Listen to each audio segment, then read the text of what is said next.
Good morning, everybody. Welcome to the North Dallas Plano Career Focus Group. It's January 16th, 2026. We're very glad you're with us this morning.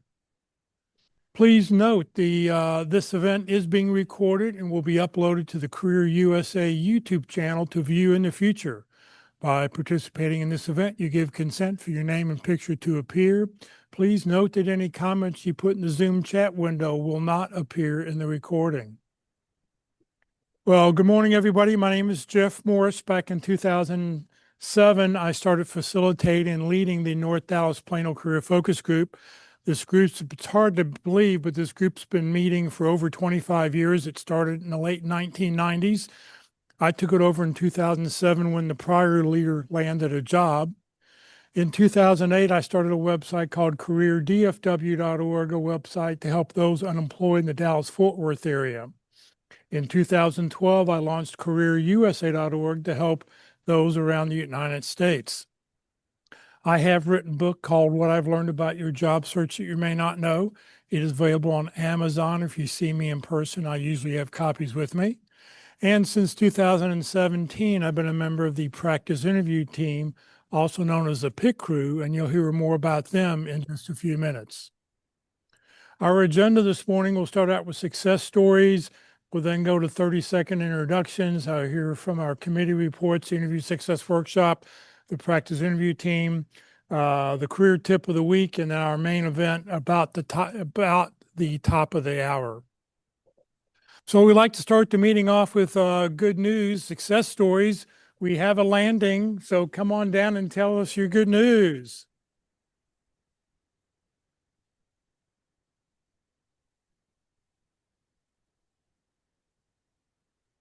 You flip it. You have flipped this. Is it green? It's green now. Yeah. There you go. Okay.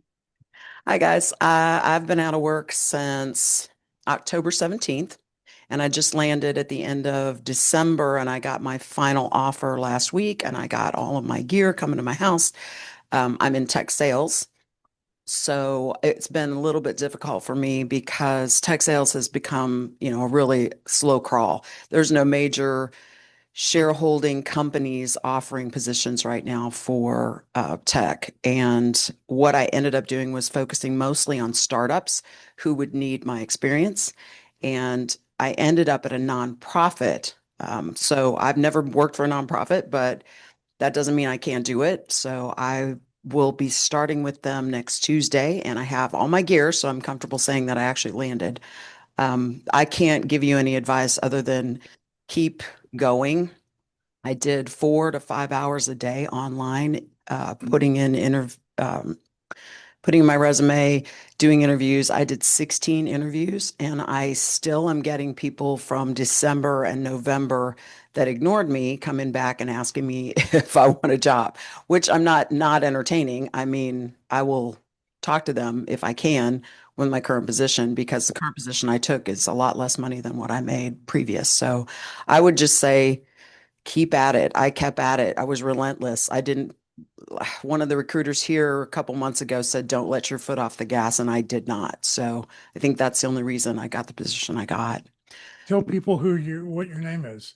Kim Scarlett. Okay. Yeah. Sorry. Did I not say that? No, you didn't. Oh, okay. I'm sorry. So great, Kim. Congratulations. Thank you very much. Anybody else? So there's cookies back here for you, for everybody who's here, if you'd like to go grab some. Anybody else? Good news to share? Anybody online? Nope. All right, we'll move on here. Okay, in the chat window, if you will, please open up the chat window for those online. Give us your name, the position you're looking for. Give us your email, your LinkedIn address, your phone, the city you're watching from if it's outside the DFW area. Give us 2 or 3 target companies that we may be able to help you with. And then if you have companies that you have connections, let us know who those are because you may be able to help somebody else who's on the call today with us. So I'll put 30 seconds on the clock to get started here.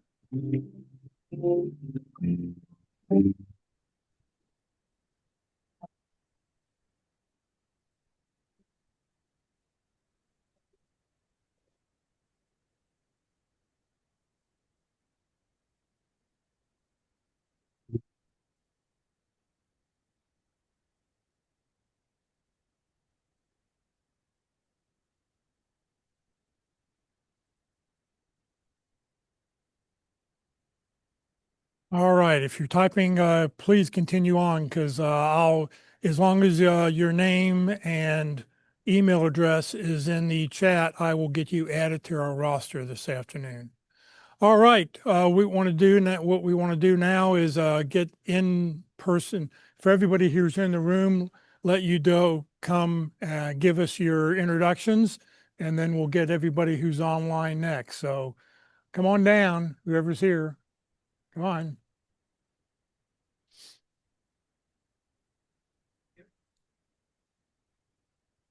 Just grab the mic and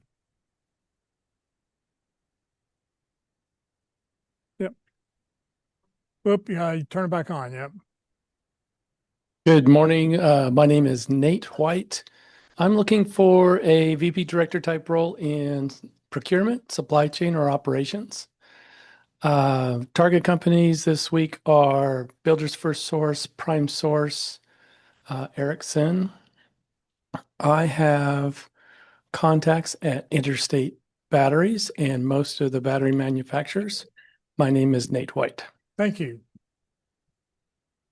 Good morning, John Hamer, Senior Project Manager in the technical fields, 20 years experience in telecommunications and networks, and about 10 years in aerospace and defense. My target companies are RTX and T-Mobile. John Hamer. Thank you. Good morning. My name is Daniel Reisinger. I'm looking for jobs in either welding or aerospace welding. Again, my name is Daniel Reisinger. Thank you. Good morning. I'm Phil Elsner. I'm a PMP level project manager, senior project manager, many years in telecom and in general businesses, including back office functions. I'm interested in continuing project management work, and I suggest those of you who want to land to be part of a professional group if you're in a profession that has them. Project Management Institute is a great place for project managers to be. I'm Phil Elsner. Thank you. See how big you I know. I can get smaller, can't I?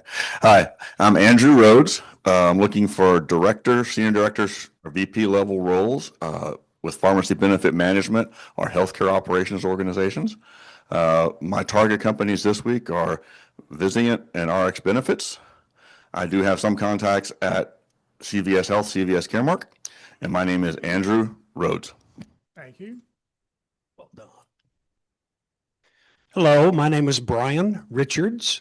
I'm looking for jobs in supply chain management at the manager to vice presidential level, also in logistics, transportation type work. I'm looking for contacts at Raytheon, especially in McKinney, Texas, American Airlines, or Encore Wire, also in McKinney, Texas. I've had my own business for the last 8 years. Don't have a lot of connections at existing companies, but I'm here to help in any way I can. My name is Brian Richards. Thanks. Hello, I'm Paul Hussar. That's H-U-S-A-R. I'm a Director VP of Customer Service and/or Technical Support. Motorola and Precisely are looking for me. If you know someone, please help them find me. They will owe you. I can help with contacts at LG. I'm Paul Hussar. Thank you. Hello, everyone. My name is Mike Belzil. So I'm looking for a director and above role in product management, specifically with data analytics solutions. So I help companies convert data into dollars. So I am looking for contacts at Keurig Dr. Pepper, 7-Eleven, and PepsiCo. So I have contacts at Walmart, Epsilon, and Circana. So my name is Mike Belzil. Thank you. Good morning. I'm David Turner. I'm an HR systems analyst specializing in SuccessFactors employee central security. I don't need any contacts this week. I can help with contacts at PepsiCo. My name is David Turner. Thank you.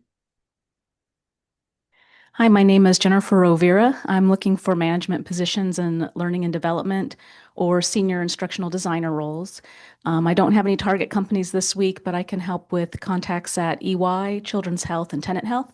And my name is Jennifer Rovira. Thank you. Hi, I am Mirza Chuktai. I'm looking for a CEO role at a private equity backed organization.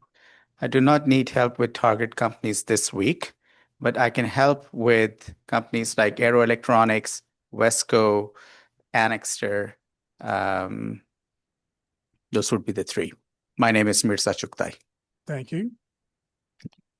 Hi, my name is Doris Davis. I'm new to DFW, been here 6 months. I am looking for senior director roles at CPG companies and or restaurants and retail. I have contacts at Walmart, where I spent 13 years, Tyson Foods, where I spent 7 years. And I need contacts at Keurig, Dr. Pepper, some of the CPG companies. So Keurig might be one, Frito, Pepsi, Yum Brands, Raising Cane's. Again, my name is Doris Davis. Great. Thank you. Anybody else? Yeah. Put the mic right there. All right. Let's go online. Oops. Too far. Here. Take it.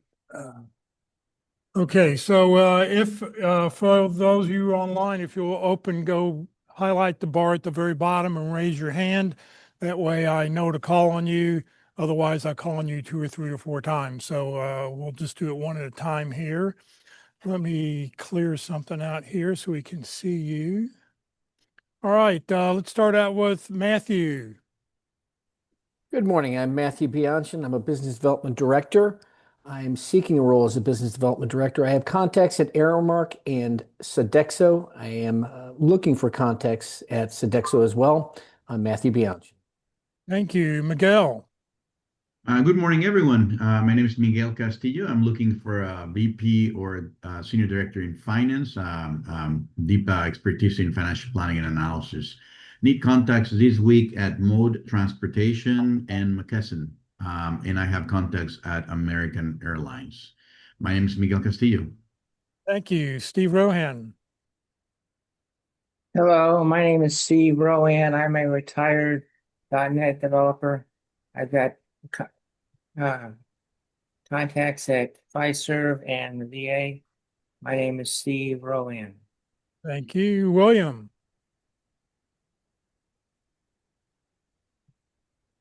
Good morning, everybody. My name is William McLaughlin, currently seeking a business analyst role, looking for contacts at Cinemark and Dave & Buster's. Again, my name is William McLaughlin.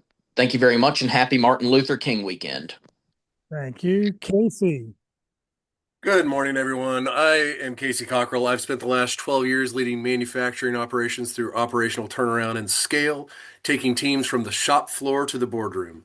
I'm focused on senior leadership roles where organizations need operational credibility and momentum, not just ideas. I'm targeting VP of Operation or Transformation or COO roles in manufacturing, industrial, or operation-heavy organizations, particularly where execution gaps, scale, challenges, or turnaround needs exist. I'm looking for connections at either Creation Technologies or Applied Materials. And I have relationships or warm adjacencies with a bunch of manufacturing industrial companies in North Texas and private equity. Please connect with me and we can have a conversation on what I can do to help you out. Thank you very much. I'm Casey Cockrell. Thank you. Nikki. Good morning. I'm Nikki Duncan, a Woman of Impact nominee and an operations and project management leader. I make work better by bridging the chasm between vision and action. I'm looking for small business owners and mid-sized business owners who may be interested in fractional operations and project management support. I am Nikki Duncan. Thank you. James. Good morning, everybody. I am James Pence, and I'm trying to find a type of position that's a client-facing role. I'm maybe trying to look into Fiserv or Workday, if anyone has any connections there. But please look me up and feel free to connect with me, and I'll help any way I can. Thank you. Thank you. Chris. Good morning. I'm Chris Holmes. I'm a technology leader who helps connect business strategy with multi-million-dollar technology investments. I'm seeking senior manager or director roles in IT portfolio governance, software delivery, or program management. This week, I'm looking for contacts at DPR Construction and Autodesk. I have contacts at Southwest Airlines. I am Chris Holmes. Thank you. Alejandra. Hi, good morning, everybody. My name is Alejandra Duran. I'm a trilingual senior internal auditor. I have about 15 years of experience in operational compliance and Sarbanes-Oxley audits. And my target company this week is Essilor. Again, my name is Alejandra Duran. Oh, I forgot. I have contacts at RioPage. Sorry, my name is Alejandra Duran. Thank you. Thank you. Marty. Good morning, Marty Upton, Senior IT Leader for startup healthcare organizations, primarily in pharmacy fulfillment and medical claims repricing, as well as information security and governance, risk, and compliance. Seeking director, senior manager, vice presidential roles in the healthcare industry primarily. My name is Marty Upton. No target companies. Getting back into this after 6 years of being in this program. Last go around, this is a wonderful program for those that are new. Stick with it. You will find your next success. Have contacts at Vesta Healthcare, Essen Healthcare, and Heritage Health Solutions if anybody needs it. Thank you, Marty. Sheldon. Good morning, everybody. Sheldon Weinstein. I'm a senior sales and business development leader in the consumer packaged goods industry with a focus on food or beverage categories. My experience spans across large global companies such as Nestle, Starbucks, Campbell Soup, as well as smaller, more entrepreneurial organizations like Pinnacle Foods or Go to Us Food Group. And I'm focused on looking for a director above level role, staying with medium-sized companies in that $200 million to $2 billion range. Again, Sheldon Weinstein. Thank you, Brian. Good morning, everyone. My name is Brian McGovern. I am looking for either a HR coordinator or a benefits coordinator position. And I'm in Dallas, DFW. And I'm looking for contacts at Vituity, Denton County Transport Authority, and MP Materials. I have connections at Mr. Cooper, Corn Ferry, and Hilton. Thank you, and good morning to you all again. Thank you. Alkeisha. Good morning, everyone. Happy New Year. Alkeisha Rodriguez. I'm a certified technical business analyst. I translate the technical into tangible to make it profitable. I have contacts at Verizon and Communities Foundation, and I need contacts at NTT Data. Again, Alkeisha Rodriguez. Thank you. Rosina. Good morning, everyone. My name is Rosina Gallman, and I'm your Career Tip of the Week host, so I'll be back shortly. I'm looking for a position as a Senior Talent Acquisition Business Partner or Senior Recruiter position. And as far as contacts for this week, I'm looking at TIAA Frisco and then Manpower Group Solutions. And then I have contacts as we connect. Take a look at my contacts to see who I might be able to introduce you to. And again, my name is Rosina Gallman. Thanks so much. Great. Thank you. Anybody else online that I've not caught on? Anyone else? All right, John, you want to introduce yourself? Yeah, thanks, Jeff. Appreciate you inviting me to the meeting this morning. Good morning, everybody. My name is John Machinsky. I'm the Director of Admissions at computerminds.com. And Jeff, every now and again, asks me to come out here to kind of talk about some free training programs and a scholarship that might be able to help you with your transition. So at Computer Minds, we provide short-term certification training, and we focus on the information technology, networking, cloud, cyber. We also focus on project management, logistics, supply chain, and business administration QuickBooks style programs with vendor certifications. All of our programs are short-term, instructor-led online, and they train 3 to 4 days per week. And we're able to offer these certifications free of charge because we have a partnership with the Texas Workforce Commission. There's a program called WIOA. That'd be something to write down if you haven't heard of it before. WIOA. It's a scholarship program through the Texas Workforce Commission. And if you qualify for that scholarship, it'll pay for short-term certifications. Qualifications typically are around collecting unemployment or being on the SNAP program. But I've been working with the program now for 14 years. There's some familiar faces on this meeting here today that I've actually helped through WIOA to obtain these certifications. So if training and certs is something that you've been looking into, but maybe you haven't had the time or the funding, this could be an opportunity for you. If you want to request information, you can go to my website. It's computerminds.com. When you request information, there will be a drop-down box for Plano Connect. Please pick that option. Your information will come to me, and I'll be able to help walk you through the process. I'll also drop my information in the chat box for anybody that's online. But I'm here to help. I'm here as a resource. Like I said, I've been working with WIOA for 14 years now. Every county in the DFW area has workforce offices. Every office got new money on October 1st, and they are all spending for this type of training right now. So if I can help, please reach out. Thank you. Thank you very much, John. And for everybody here in the room, John's business cards are back on the table. You can pick one up on the way out. And Jeff, if you need more, just see me. If you're going to be there, if you're going to be at South Lake on Thursday, let me know. I'll bring you a box. I'm good right now. I'll Okay. just go connect next month. Okay, sounds good. I'll see you there. All right. Let's skip that. It's time to hear from the Interview Success Workshop. Walt Glass.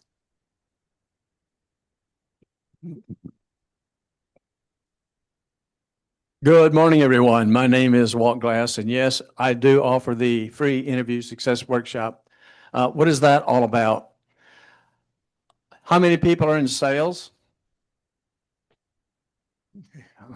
If you're not raising your hand, you are in sales. We're in sales today. We are selling ourselves in an interview, and everyone pretty much agrees that we're in a sales situation. So my question to you is, when you interview, are you thinking about selling, or are you thinking about responding?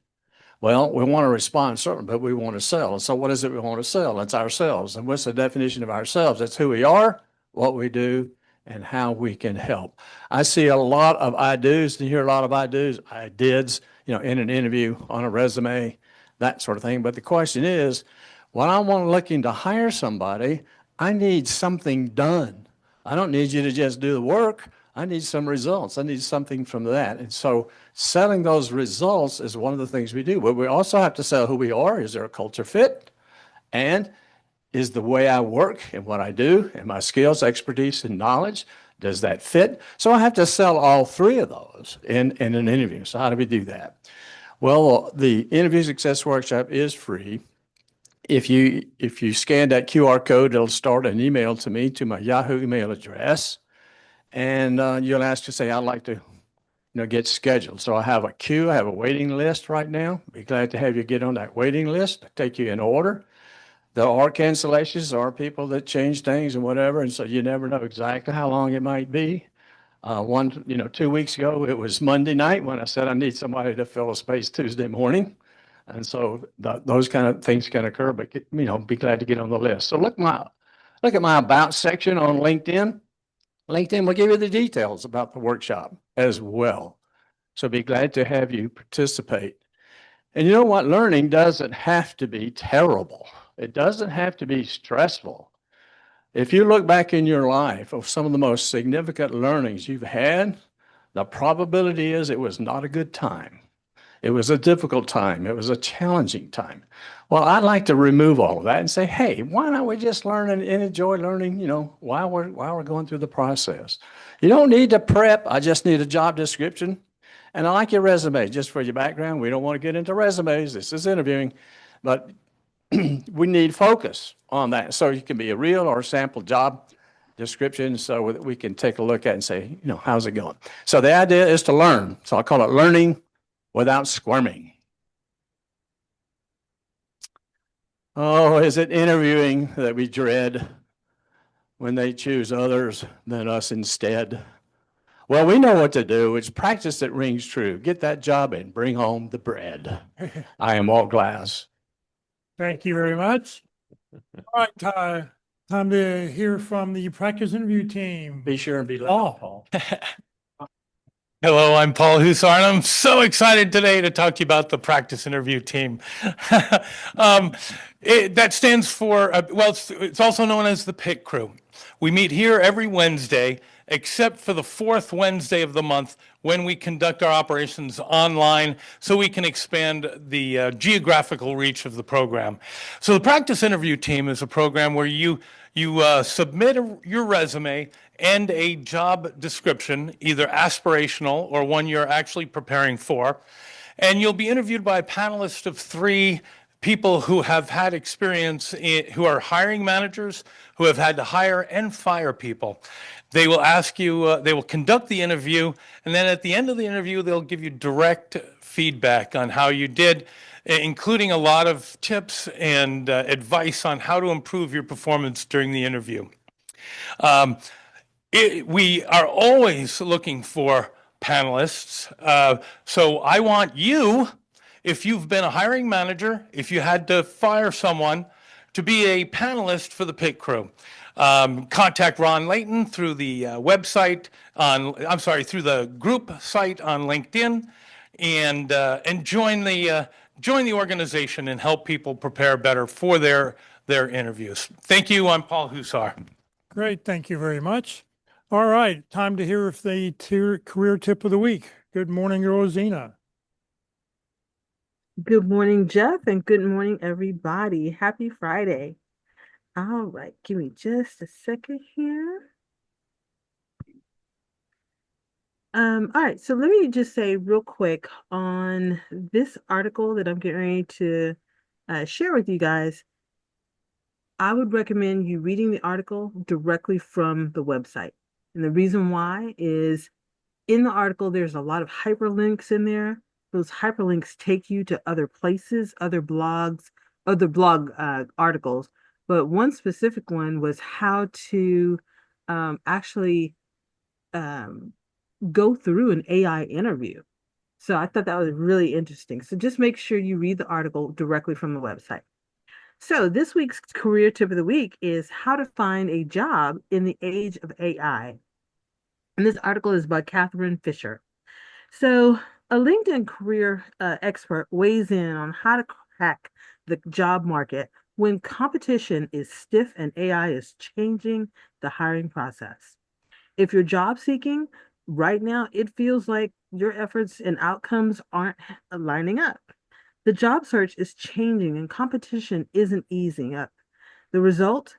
Nearly 80% of job seekers say they feel unprepared to find a new job this year. And at the same time, 2/3 of recruiters say it's become harder to find qualified talent over the last year. This tension has become a defining feature of the job hunt. There's no denying that AI is reshaping how work gets done. And in the new year, both recruiters and job seekers are planning to use the technology to gain a competitive edge. The good news is that fundamentals of what makes for a good job, for a good hire, haven't changed drastically.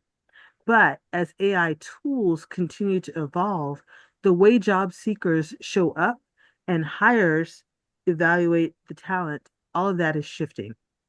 So as LinkedIn's career expert, I have found, sorry, I'm not LinkedIn's career expert, but Catherine is. She's found a front row access to how the job market is changing based on your unique data and member insights, and have spent over a decade helping professionals navigate their careers with confidence as, oh, I'm sorry, excuse me.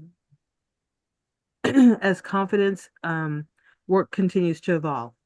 Here's what job seekers need to know about how to stand out and make AI work for them, not against them in 2026.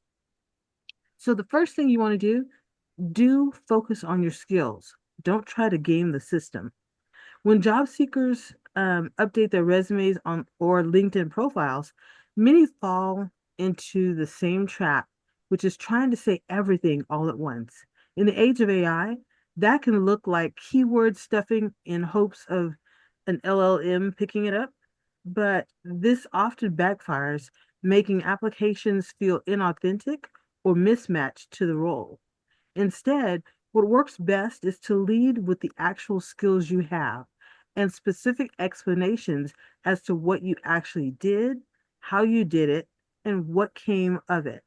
Saying you have led a cross-functional launch that improved customer retention by 2 times, for example, gives far more insight than a dense list of generic responsibilities.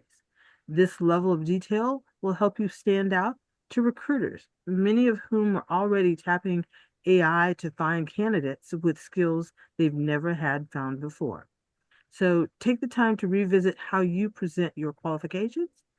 You may even rediscover skills that you haven't been applying for years without realizing that they're now in demand. So things like problem solving and adaptability, so you can stand out more and have an easier time spotting roles that are actually a good fit for you. So second, you don't want to become intimidated by AI or by an AI interview. Do practice ahead of time. For many job seekers, for the first interaction with a potential employer now happens through an AI-led pre-screen or interview. That alone can be enough to throw people off. The format feels unfamiliar, but my biggest advice to job seekers is to treat it like a normal interview. Today, AI-led pre-screenings help hiring teams manage application overload so that they can spend time excuse me, spend time evaluating and interviewing candidates who are truly a good fit. In fact, 2/3 of recruiters say AI pre-screening interviews can help them get better insights about candidates, even across a large applicant pool. So for job seekers, I recommend practicing an AI interview, and that specific word, AI interview, is hyperlinked in this article, and it takes you directly to what it feels like and what it looks like to go through an AI interview. So make sure you do that when you're reading the article. So like I said, for job seekers, I recommend practicing an AI interview beforehand so that you're not caught off guard for the first time when you encounter one. Use AI tools to practice a run through, testing out your responses to common interview questions, how you introduce yourself, and how you describe your strengths and, yes, your weaknesses, aka opportunities for growth. If you're able to clearly communicate your experience and what you'll be bringing to the role, you'll move more smoothly through the hiring process from pre-screening to the live interviews. Third, you do want to invest in relationships. Don't wait until you need them. So even as AI becomes more ingrained in the job search process, it's still humans who make the biggest impact in your job search and career more broadly. But a mistake that most people make is waiting until they're starting to look for a new job to tap into their network. Even well-intentioned messages can come across as transitional if you're only reaching out when you need somebody or need something. So strong connections often start with shared context, not a specific ask. So reaching out early and often to your network is the best approach. This can be as simple as sending a quick check-in to a former coworker, a past manager, or a recruiter that you meant to follow up with. A simple saw your promotion, congrats, or this made me think of you.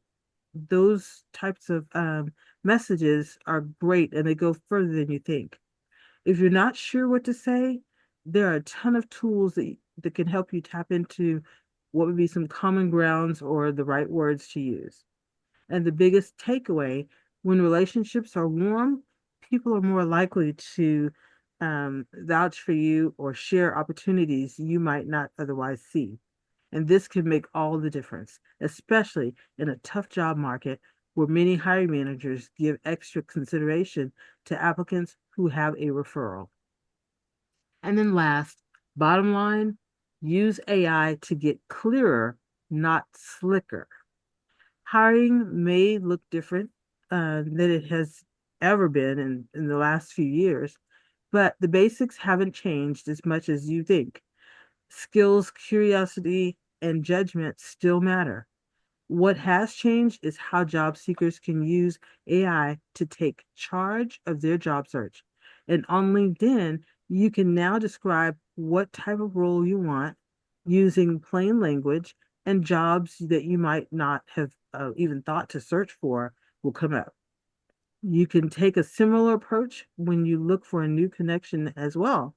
So make it easier to build your network. And when used strategically, AI can help your job search more intentionally, so that you can spread your energy where it matters most and put your best foot forward in 2026. So again, this article for this week is how to find a job in the age of AI. And I'm sorry, it's also by Fast Company. And the author is Catherine Fisher. And again, when you read this directly from the website so you can click on all of the hyperlinks that take you to other places that give you additional information. I hope you guys enjoy this article and have a fantastic weekend. Rosina, thank you very, very much. All right. Today for lunch, we're going to go to Mama's Pizza, 2130 West Porker Road. They've got a pizza buffet, pasta. They got a big salad bar. And of course, many of our favorites, the hot cinnamon rolls, just as they come out. You have to wait for them to bring out the new tray for the best hot cinnamon rolls. So come join us today at 11:45.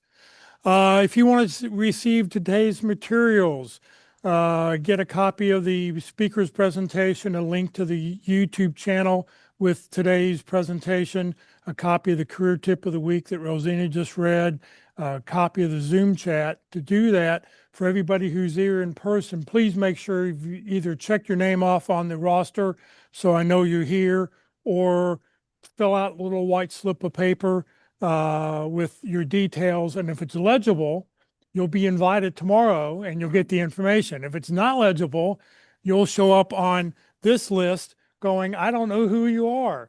So if any of these people, there are a couple of them, four of them from last week that I had no way to make contact with those people.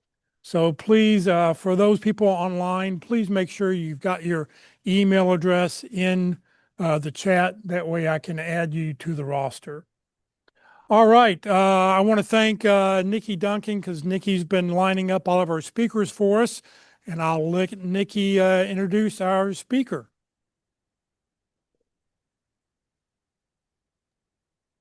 Well, that means Nikki has to find his bio. I could probably make it up for Rusty. I've seen him and talked to him enough times, right? I'm guessing you know it by heart. I mean, I haven't heard you introduce, as the speaker that many times, but I'm almost there. I'm going to be official though, Rusty. My computer is like being pokey. Hang on, we're seconds away. Okay, here we go. Rusty Wright. If you don't know him, you're missing out. Rusty is a marketing executive and AI advocate who's turned job search from guesswork into strategy. As Global VP of Marketing with deep experience in digital transformation and AI-powered workflows, Rusty has become a go-to voice on leveraging ChatGPT to help professionals work smarter and land opportunities faster. Rusty's spoken widely about practical ways to automate your job search tasks, craft targeted outreach, and get real results with generative AI tools. Today, he's going to share with us actionable insights and fresh techniques that will help you unlock ChatGPT's potential for your career. And I use many of Rusty's tips. I love them. Thank you, Nikki. I'm going to share my screen here.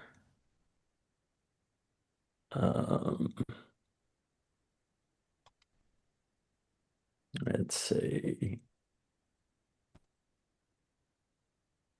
And Nikki or Jeff, can you give me a thumbs up just to let me know if you're seeing the presentation? I see your presentation. Fantastic. Well, let me move this over here. First of all, Nikki, thank you for asking me to jump in and do today's presentation. Jeff, thank you for all that you do. I am sorry that I can't be down with you live. I have a high school senior who has an important need of the car today. So, like many job seekers, I am stranded at home in my home office. A little bit about me before we dive into the presentation. I know you just heard my intro, but I want to expand on that as well as the background of this presentation. As you heard, I'm a global marketing guy. I do not have advanced degrees in artificial intelligence, Python coding, machine learning, etc.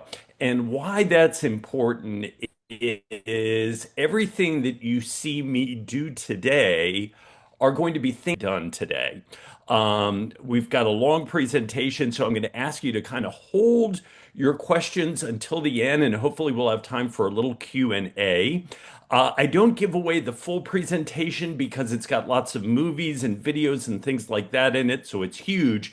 But what I'm going to give you at the end of the presentation today is a link that will take you to a survey, 4 questions to fill out, and then you're going to get every prompt plus a whole lot of other prompts that I didn't have time to cover today. 14 pages of prompts that are dedicated to your job search. In addition to that, you're going to find some specific custom GPT tools that I've created. Everything from headshot creators to salary research tools, etc. So all of those are going to be available to you at the end. So as I mentioned, I'm a global marketing guy, and as a global marketer, I'd always been asked by the companies that I worked for, Unilever, Coty, Mary Kay, Avon, they always wanted me to look into my crystal ball into the future and try and understand what were the trends and the technologies that were going to be changing the way that consumers were interacting with companies and brands and products.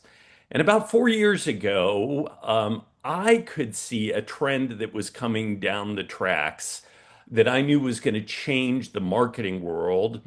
And I knew that I needed to learn as much about it as I could because it was going to be changing the way that I was working as a marketer, but also very importantly, that it was going to be changing the way I worked as a manager. I'm someone who tends to manage young teams, and I knew that those young people were going to be using this technology. So I immersed myself in the technology of the times. This is before ChatGPT. But lo and behold, a little tool called ChatGPT launched in November of 2022. And in January of 2023, I began teaching people that are in transition how to use ChatGPT. And I've since expanded that to do trainings for the Public Relations Society of America, the Institute of Internal Auditors, Financial Executives International. And so I've trained more than 3,000 executives in the last 3 years. In fact, you guys may take me over the 4,000 mark today. A couple of things we're going to be covering in the agenda today. Part one, we're going to take an overview of some of the new features that are available in ChatGPT. Lots of things have been changing, and I just want to bring you up to speed on sort of the latest and greatest. Then we're going to get into part two, which is really the meat and potatoes of the presentation today. That's really built around prompt creation, prompt engineering. And after I teach you some basic foundational principles, we're going to get into some specific examples and look at some application within job search. If we have time, we're going to also dive into some of the advanced features that are out there. Once you kind of get past the basics, how can you harness some of the more advanced tools? And also talk about how generative AI is evolving in 2026. I always begin by asking folks to kind of think where they are on the learning curve, whether they're a complete novice level one, or level 5. When I started teaching 3 years ago, I used to walk into a room and I'd say words like ChatGPT or Bard, and there were a lot of blank stares. Nobody knew what I was talking about.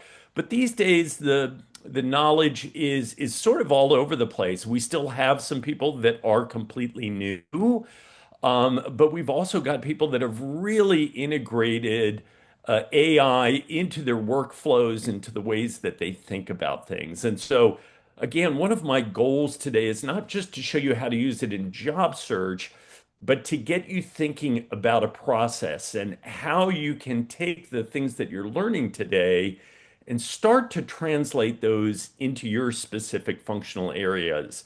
Because once you start to apply domain expertise and combine that with AI, that's where it becomes really powerful. Couple of caveats. I've been using this caveat for 3 years, and this one still holds true. The technology is evolving and changing quickly. And so your experience, what you see me do today, might be slightly different than what you go and do when we go offline. And very importantly, it's going to continue to change over the coming months and years. ChatGPT is a very different animal 3 years later than it was in January of 23. The second caveat is if you are in a role, please consult your IT department to understand what their policy is. These days, you can connect LLMs to all kinds of external tools, and we want to make sure that you're not doing anything that's going to put you in jeopardy or put your company's data in jeopardy. I used to begin these presentations with a bit of expository learning on AI, how it started, how we got to where we are today. And truthfully, I'd love to do that, but we've got so much to cover. What it is really important for you to know is that we're going to be covering a subgroup of a subgroup of a subgroup in AI, and that is the world of generative AI, which has essentially been around in the academic field since 2014. But most of us really know it from this seminal moment in November of 22 when this little tool called ChatGPT launched. And what I'd like to begin with is with the etymology of ChatGPT, because I think there's a couple of nuggets that we can take away just from the word. First of all, let's start with chat. So, chat is not anything that's really new to any of us. We've been using chat for a long time, whether it's that basic, push a button on your phone to select sales or service, or whether it's that online chatbot at AT&T or Verizon that you may have interfaced with. But what's changing is kind of the definition of chat these days. It's no longer text. It's no longer pushing a button, but chat can be voice. Chat can be sharing an image. Chat can be sharing a video or music. And so that interface of how we connect with the artificial intelligence is becoming very multimodal. In fact, these days, I think I actually speak with ChatGPT almost as much as I type with it. But what is different these days is the second part of this word, GPT, generative pre-trained transformer. So let's break that down. Generative is really what makes it different from the old world of AI. The old world was very rules-based, where 2 plus 2 always equaled 4. But generative indicates that we can generate something that's completely new, create new things with it. And so these models can actually be shown 5,000 pictures of a cat and create or generate a completely new picture that we've never seen before. And that's part of what makes them very powerful is their creative abilities. The P stands for pre-trained. These models have been trained on a huge corpus of data. The initial ChatGPT was trained on several hundred billion artifacts. Today's models are trained into the trillions, essentially the depth and the breadth of the total internet. The last part is the transformer. The transformer is what takes our input, our text, our image, our voice, and turns it and tokenizes it into something that the algorithm and the neural networks can understand, and then takes that output from the neural networks and transforms it back into text, voice, image, music, etc. So that is ChatGPT, kind of broken down probably a little bit more than you would like to, but I think it's important to understand that. Now, a couple of call outs. ChatGPT used to have this on their website when they first started, and I keep it up there because it's still true. First of all, these large language models may occasionally generate incorrect information. It's gotten a lot better, which I'm going to show you in a minute, but it's good to be aware of this. And importantly, it requires us to make a bit of a shift in our thinking. For many years, as knowledge workers, we've been tasked with writing and creating a lot of content. And the skill that we need to develop these days is really one of a master editor. We need to have a very critical eye with the outputs that we're getting, understanding what the sources are, verifying those sources, etc. So the models are getting better, trust is improving, but it's still important for us to be the editor. Additionally, these models may occasionally produce harmful instructions or biased content. It's gotten tremendously better from where it was 3 years ago when the models were telling people to divorce their wife and marry the chatbot. That's not happening so much these days, but there still are instances. So, one term that you may have heard associated with these large language models is hallucination. These models want to please you, and when they can't find the answer, sometimes they will make it up.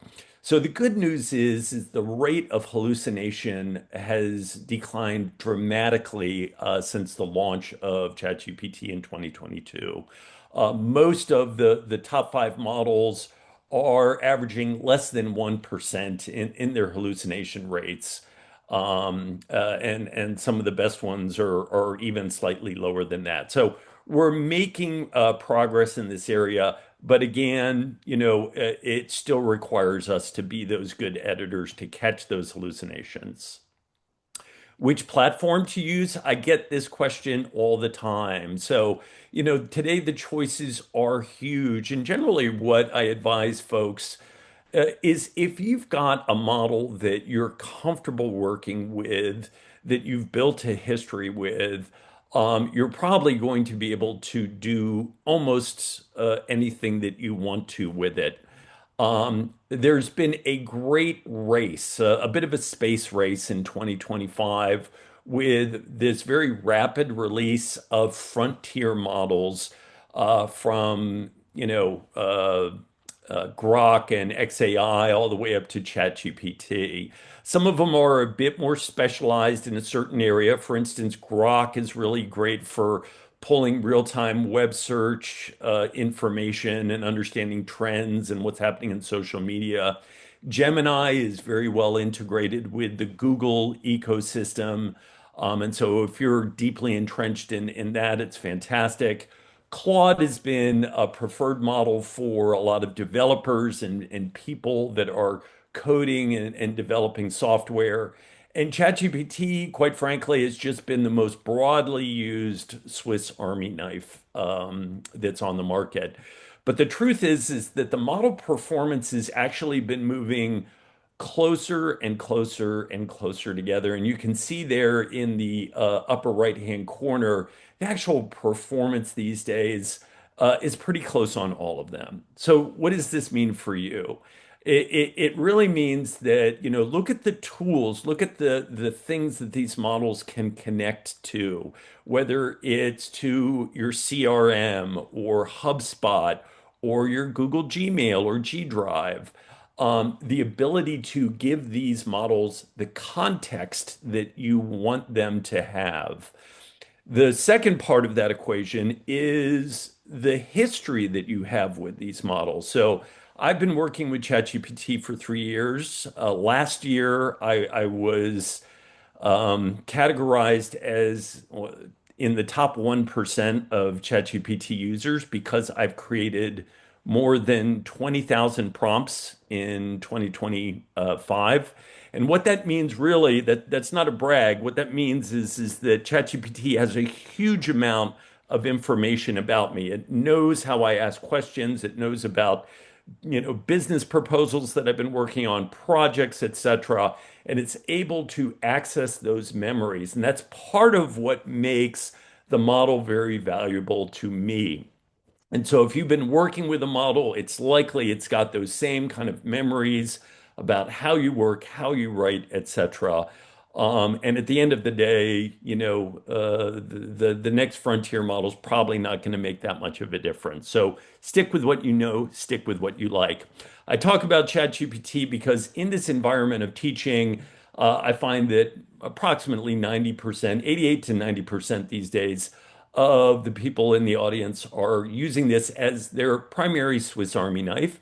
But truthfully, a lot of people also have a secondary or tertiary tool that they use as well, which is fine. I've got about 13 different AI tools that I use regularly in my AI toolbox. I use a screwdriver when I need a screwdriver. I use a hammer when I need a hammer. But start with one, learn it well, and then start to, layer in some of these other tools like Notebook that we're going to be taking a look at a little bit later today. How do you access ChatGPT? I'm not going to spend too much time on this. There's, of course, the web-based version. You can also download a desktop app to have running on the side, and it's got some special features as well, like being able to share your screen with it. But one of the tools that I do like to talk about is the mobile version and having that on your phone because you're in job search. You might also be out on the go. I'm someone who likes to exercise every day, so I'm out running 3 to 5 miles. And I like having it on my phone so I can have it teach me. And I can interact and ask it questions and get feedback on different things. And so the mobile version and using the voice function is extremely, extremely powerful. Let's talk about free versus paid because this is the second most popular question I get. Should I pay for a subscription version? And my general answer is use the free version that you're using until you start to run into restrictions or limitations in the capabilities of what you want to do. Because these days, they're at the basic level, there's not much difference between the free and paid versions. So let's start with the free version of ChatGPT. It is currently running the latest model of ChatGPT 5.2. Now, what they used to do is they used to give the newest version to the subscribed customers, and the free users had kind of like an older version. But this year, they're giving the free version to everybody. The training date for this is August 2025. So it's relatively new, only 4 to 5 months old at this point. You can access the apps just like you can on the paid version. And the token limits are exactly the same as the paid version as well. Now, what are token limits? So think of tokens as essentially the memory that the model has to answer a single prompt for you, the amount of information that you can both input and get as an output. This is something that's changed dramatically since the last time I was at North Dallas Plano Career Focus Group. I think when I was here last time, I was showing you token limits that were about 4,000 in total for the free version, which means that you could kind of give ChatGPT about 3,000 words in or out. But these days, 256,000 in total. Essentially, you can almost give it, a book or maybe two books of information out there. So that's not a limiter. So let's talk about what some of the differences are. First has to do with file uploads. If you're on the free version, you get 3 files a day, whereas the paid version, you get about 80 files every 3 hours. Another one is a function called deep research, which we're going to get in and I'm going to get into later, and I'm going to show you how to use deep research.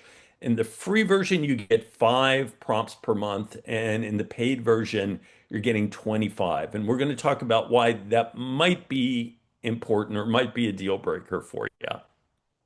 Some of the other features in the free version, you get access to the ChatGPT store, which basically there are a whole slew of free custom GPTs that have been trained to perform specific functions, whether it is internal audit or whether it's ATS optimizers for job seekers or resume optimizers. So you can get all of those for free just on the paid version. You also have access to something called projects, and I'm going to show you how to use projects a little bit later in today's presentation.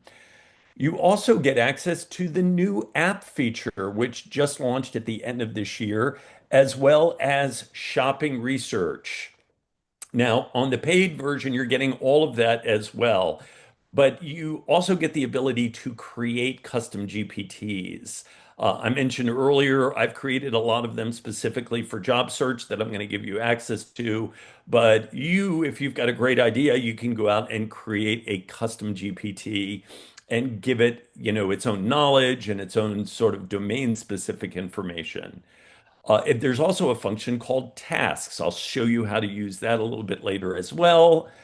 If you're working on a Mac, you can use this special record feature, which basically allows you, like Otter or Firefly, to record an online session that you're watching, like this one, and have it send it directly to ChatGPT. Last but not least, at the bottom, kind of cut off there, you get access to ChatGPT Agent, which I'll demonstrate later, but that ability to basically go out and have it use an agent in a web browser to execute tasks for you. So a quick look at the free interface, just to talk about some of the new features. First of all, you can go up here where the little magnifying glass is, and you can now search your chats. So you can imagine I created 20,000 chats last year, trying to be able to find the one that I like. I really love this feature. You can not only search your chats, but now you can take a look at any images that you've created. They'll be organized into this area called library, which is going to look a little bit like your photo library on your phone. Down here, if you haven't already discovered it, there's something called projects. And I'm going to show you how to use that for job search a little bit later in today's presentation. Also up here, there is this little button that has the dotted thought bubble. That's going to allow you, if you click that, to basically go into incognito mode. And that allows you to basically write a prompt that is not going to be saved to your history. And it's also not going to be shared with the model for its training. So it's kind of a privacy feature. I tend to use this when I've got just a really quick, basic question, almost like I would ask Google, not something that I really want to save in my history for the future. Or you might want to use it for something that's, a little bit more private or security sensitive. Let's see, I think, so let's talk about the search bar and something important on that. So in the middle of your screen, you've got that search bar that's got the little button there. And if you press that plus, you're going to get these drop-down menus. I want to talk about specifically this little menu selection here, the light bulb that says think longer next to it. Because that brings us to some big changes that happened last year with the models. So prior to 2025, we really only had these large language models. They were really great at generating human-like texts. I like to think or refer to them as like William Shakespeare. super creative, great for writing, great for conversational AI. However, they weren't particularly good with logic functions. And so what happened in January of last year, we got LRMs, large reasoning models. And these models could suddenly think a little bit more like you and I would. They start by analyzing the problem before they answer, and they think through it step by step to be able to do problem solving. And so I like to think of these models as being a little bit more like Sir Isaac Newton. Now, do other platforms have these reasoning models? Absolutely. But they might not be automatically selected. You might need to go in and find it and tick a box. And there's a couple reasons for this. First of all, these reasoning models tend to take more time to answer. So they're slower to get back to you. Instead of getting an answer in 8 seconds, it might be 30 seconds, or it might be 3 minutes, or even 20 minutes.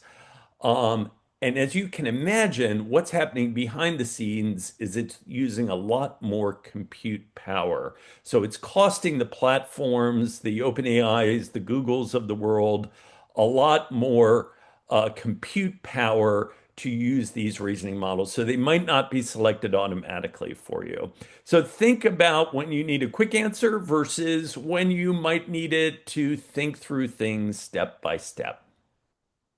So that's kind of what's been happening new. Let's move on to kind of part two, where we dive into prompting. And I used to describe ChatGPT and ask people to think about it as if it were a brand new intern that was coming into its company, into your company, right? And great pedigree, great school, anxious to do things for you. These days, I'm going to expand that to say it's kind of like bringing a PhD graduate assistant into your organization because it's got the ability to tap into a huge amount of information.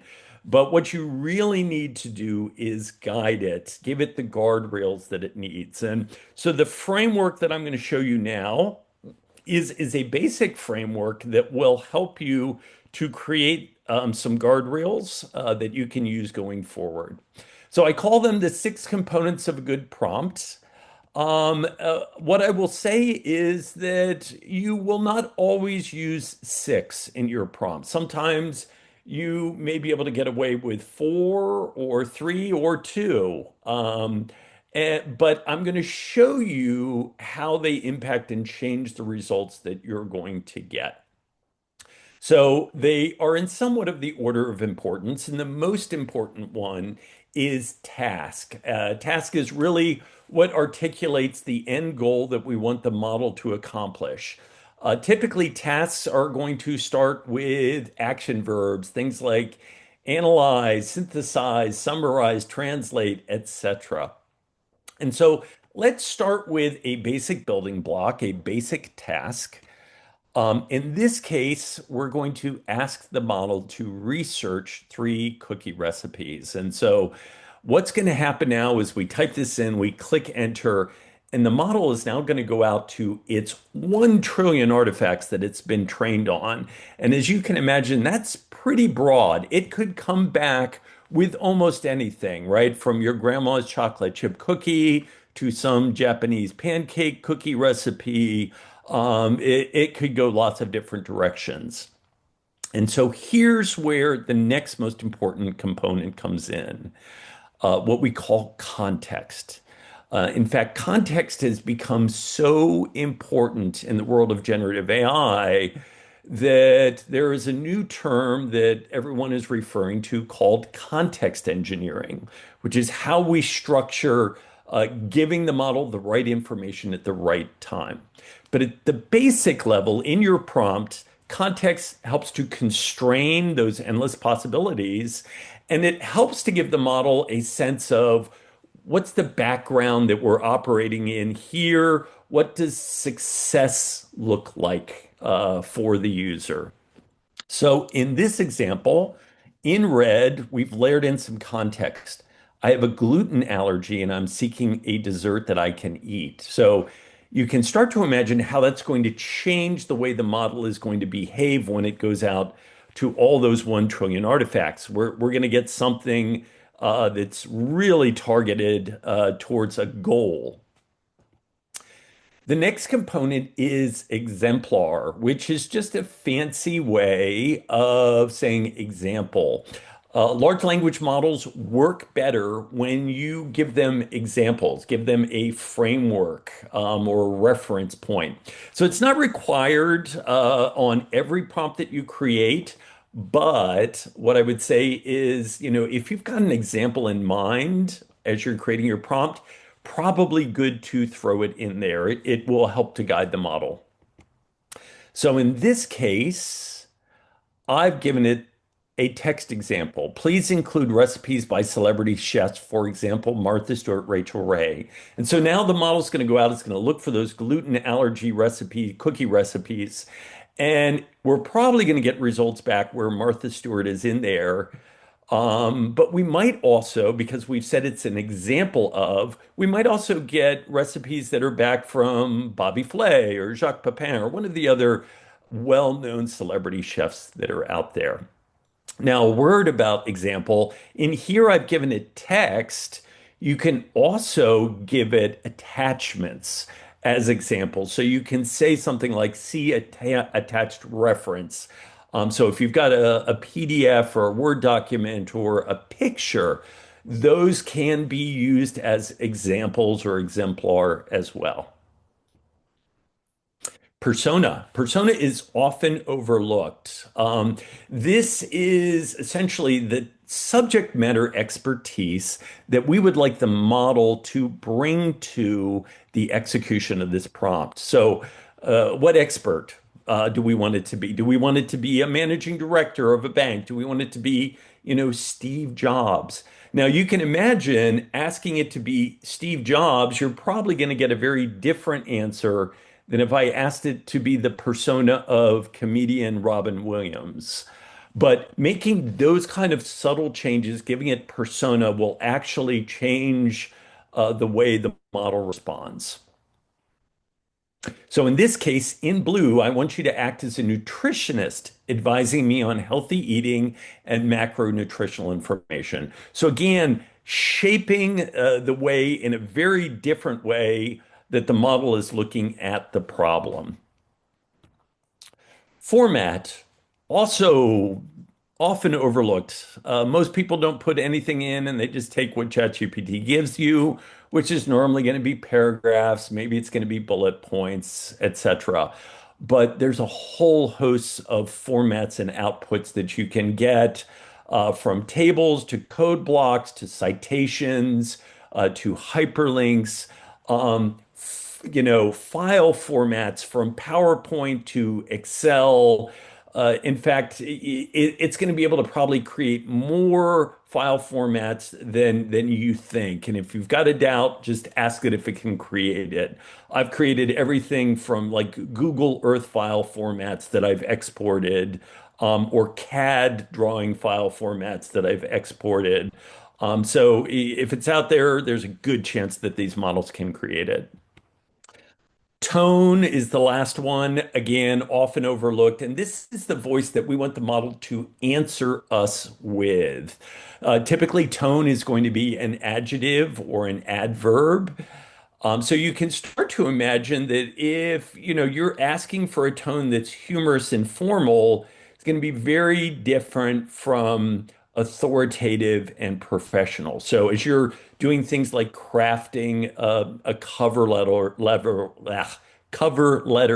or a business correspondence, indicating tone is probably something that's going to be important for you to consider. So some tips for writing strong prompts.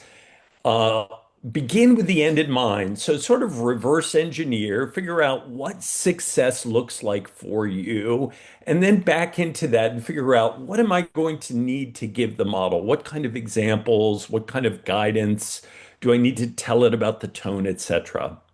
You can use very simple language. You don't need to speak Shakespearean English to these things or code or anything like that. Just, keep it simple, but be specific. The more specific you can be, the better in general your outcomes are going to be. As I mentioned earlier, use examples. Also, I suggest avoid leading questions. I mentioned earlier these models want to please you, right? That's part of the reason that they will hallucinate and make things up. But you want to avoid leading questions because, if you want the model to go down an ideological rabbit hole, it will very easily follow you down that. And you want to kind of keep it this neutral, arbiter of the truth for you. So this is something that I didn't talk about the last time I was here. So these final steps in prompting, and it really is being built around that idea I talked about earlier of being a great editor. So after you've prompted the model and gotten your first answer, here's what I suggest. First of all, you might want to ask the model a few questions. Maybe things like, what assumptions did you make? Because what you might find is you're assuming the model is thinking a certain way, but the model's actually thinking about some slightly different things. And so it can help to bring the two of you into better alignment. You can ask it questions like, what might be missing in your answer based on the prompt that I gave you? Maybe your prompt's not perfect. Maybe it's got a hole in it. And the model can help you find that. And then you can actually ask the model to critique its own output and to maybe make your prompt better. And so this is the way that I have gotten into prompting, is kind of this iterative back and forth of having the model help to be a good critic, answer the questions, and shape and make our prompts even better. So don't, accept that first response as being perfect. Ask it to sometimes rewrite it or to be more precise. Or if you're brainstorming, make it give you multiple variations. Maybe the first one was great, but you might find that the second or third or fourth variant is actually going to be a little bit better. If there are prompts you want to use in the future, you're going to want to kind of optimize those and then save it. And so you can either share it or use it yourself in the future. After you create a prompt, what happens? Well, they're going to go into your prompt history here on the left-hand side. You can go back, you can access some of these earlier prompts, but you can also archive and delete your history if it's getting too cluttered or if you've got some concerns about privacy. You can archive all of them at once, but you can also do this a la carte. You can go into the individual prompt and click the three dots that are next to it, and it'll give you the option to either share. So I could send this to Jeff, or I could send this to Nikki, or you could rename it. Often I will rename my prompts just to make them a little bit easier for me to recall, because ChatGPT is going to name it whatever it thinks it should be. But maybe there's a nomenclature that I want to use for organizing my information. So you can rename it, or you can delete that individual chat. So great that we've learned kind of these fundamentals. How are they going to help me professionally? Well, whether you're, in job search or actually working in a company, most of us are likely doing a lot of research. And one of the great tools that I'm finding is the ability of these large language models to act as a corporate researcher for us. So let's take a look at a prompt, and we're going to actually talk about the components here. So this is a prompt that will help it to do company research. Act as a corporate research analyst. That's persona right there. That's the persona component. Producing an up-to-date company brief. That's our task. This briefing is for a senior level marketing executive preparing for interviews with Mary Kay. The goal is to understand the company's business model, leadership value, structure, and market position as of October 25th. That is context. That's the environment that we're working in, and what does success look like. Then here in gray, I'm giving it examples. Provide a bullet point company brief organized by section, for example, overview, leadership, mission, et cetera, et cetera. In green, we have format. Your output should include clean bullet points with brief explanatory content, include source citation in parentheses. Clearly mark estimates where data are not publicly confirmed. Last but not least, the tone in purple should be professional, neutral, and evidence-based, suitable for an executive briefing. And so the output that I've gotten here is exactly what I've asked for. Short, concise bullet points. It's putting the sources there in parentheses for me. I chose Mary Kay because that's a company I worked for. I wanted to make sure I could kind of validate the information that was in there. You can do things like, ask for NAICS codes there if you want to go and then use those NAICS codes and index those against other industries and other companies that might be in that industry as well. Now, if it's a public company, you can also track their historic growth and profit. And so let's talk about this prompt here. I'm asking it to ask as the senior financial analyst preparing a briefing for executives. And I want to stress the parts that I've put in yellow here. What we have here are 5 different tasks. I'm asking it to review annual reports, extract audited sales, convert all values to USD because they're not all US companies, calculate year over year. So asking it to do a calculation and then present the findings, right? So the takeaway from this slide is you can actually give the tool multiple tasks. You do want to think about order of operation. What do I need it to do first? What do I need for it to do second, et cetera, et cetera. But you can have multiple tasks within a single prompt. And so let's take a look at the output on this one. We see it's created that table for us, and this table now can be exported to Excel. It's done the calculations for us. This is really basic.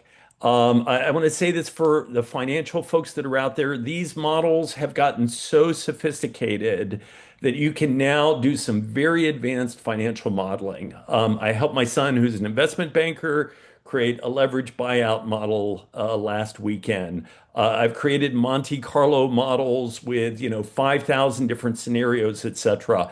They can create the models, they can build out the formulas and export them into Excel for you. So when you're working with numbers, a couple of call outs. So to begin with, consider using one of those thinking models that I mentioned earlier, where it's taking its time, it's double checking its information, it's thinking step by step, right? We would think that that's important because it might find multiple sources out there and you want it to think about what source is better for me to use. If it's not telling you what its sources are, absolutely ask. And if it gives you some kind of generic response, like this is in my foundational training, that's probably going to be a red flag for you, right? You want to see actual credible resources that it's citing in there. If it's not giving those, you can also do something called regenerate the response. So you'll see a little button where you can go in and sort of regenerate the response, and then you can go back between the first response and second response. And if it changes the numbers that it's giving you between those two, then that's also another red flag for you. But very important is this last one. When available, if you've got a document that you can share, these models become much more accurate. In fact, giving it a document makes it between 14 times and 28 times more accurate. Think about if I, gave you the book Moby Dick and then asked you to remember the first sentence of chapter 3 versus if I only gave you the first page of chapter 3 and asked you to remember it. That's a little bit of an analogy of how, these make the models a bit more effective.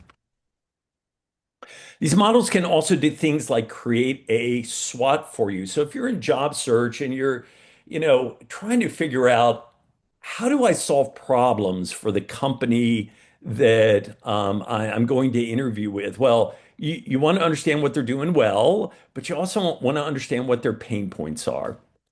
So in this case, persona act as a corporate strategist, task using credible and recent information from the past 24 months, create a SWOT analysis for JCPenney's.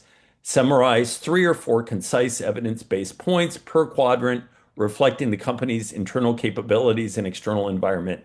Present the results in classic 2x2 table format. So here's what we get out.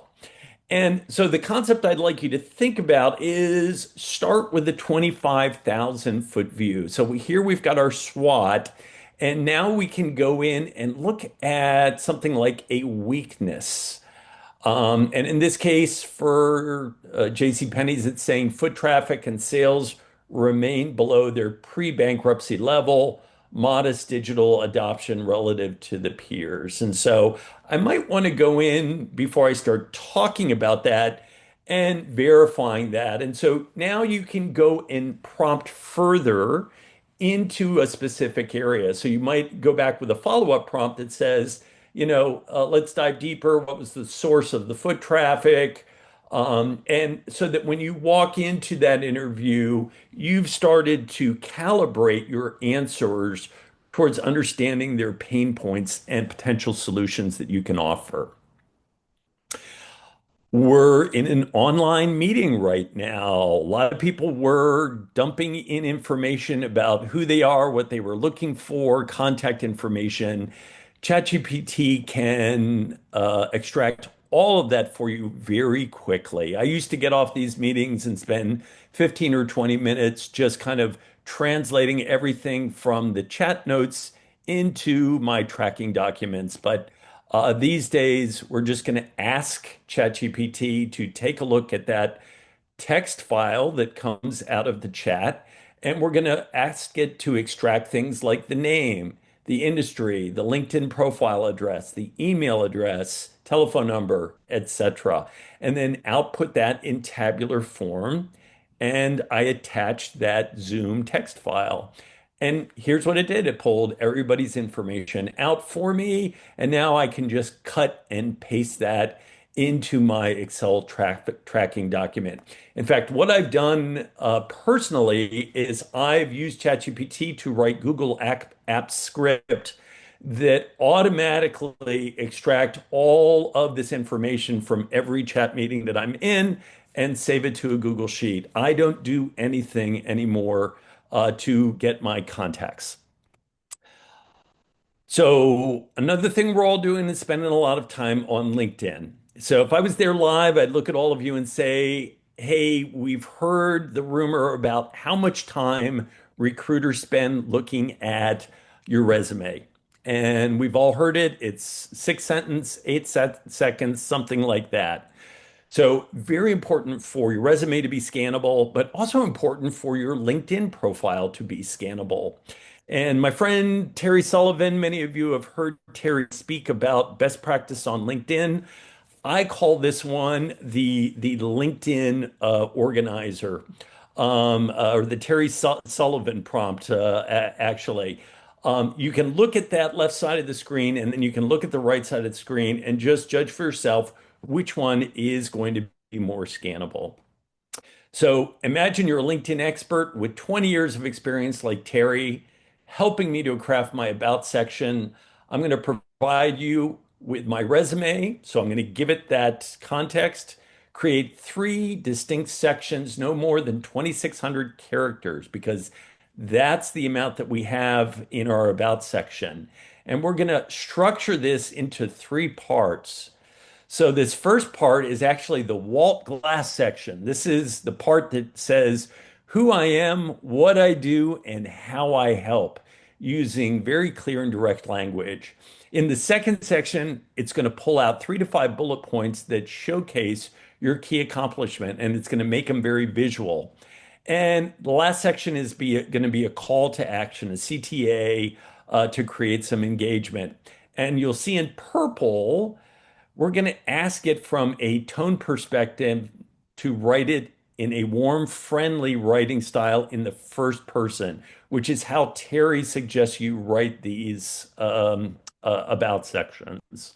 And so what we have here is a section now at the top, the who I am, what I do, how I help, those scannable accomplishments that someone can look at. We see they've even given me some emojis or icons that help them to stand out there, and my call to action at the end. So here's something new that you didn't see last time.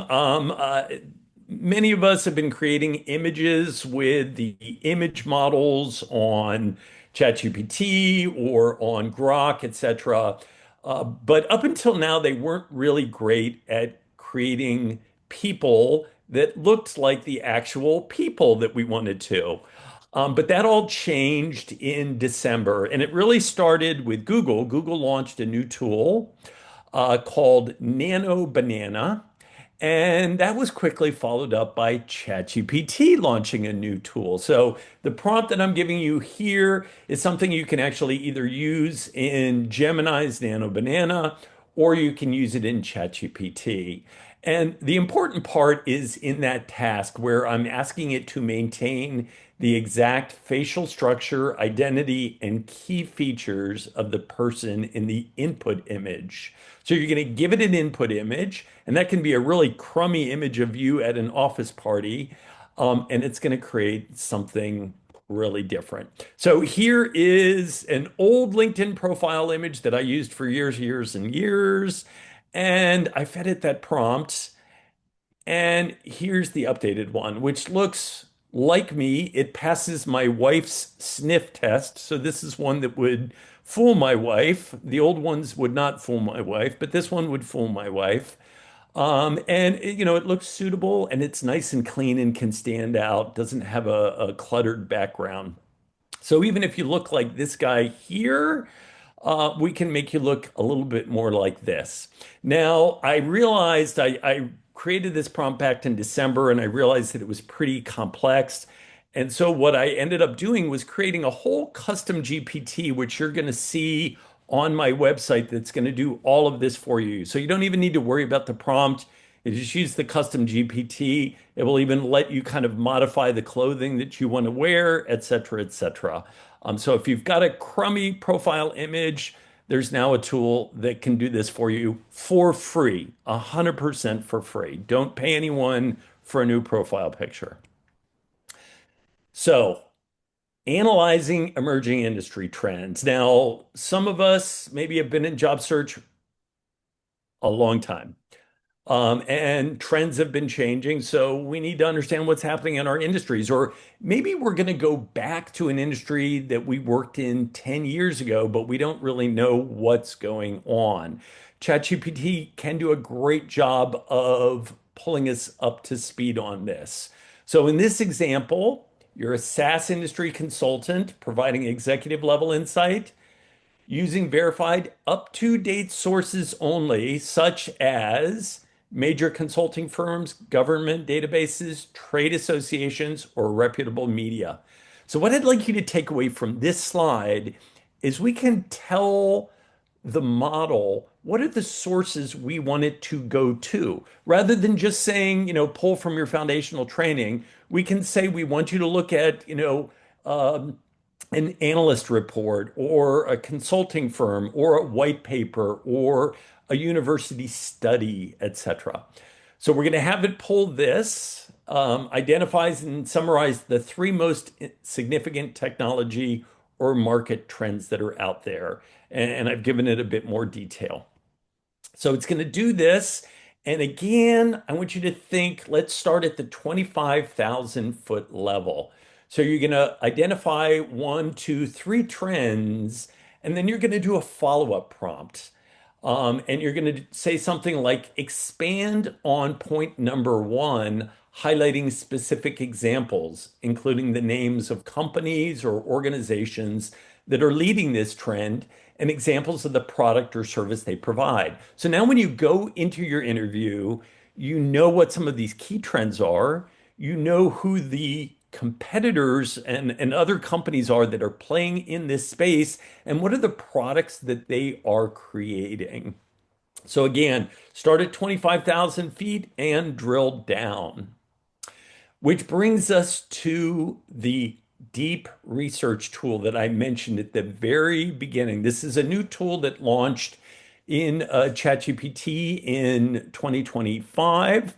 There are similar tools that are out there in some of the other platforms, but what it is essentially this agentic tool that can go out and perform multi-step, very deep research on the internet and give you a very comprehensive report, complete with citations, much deeper than you're going to get just out of a simple prompt. Now, there is a challenge. If you are a free user, you're only getting 5 of these prompts per month.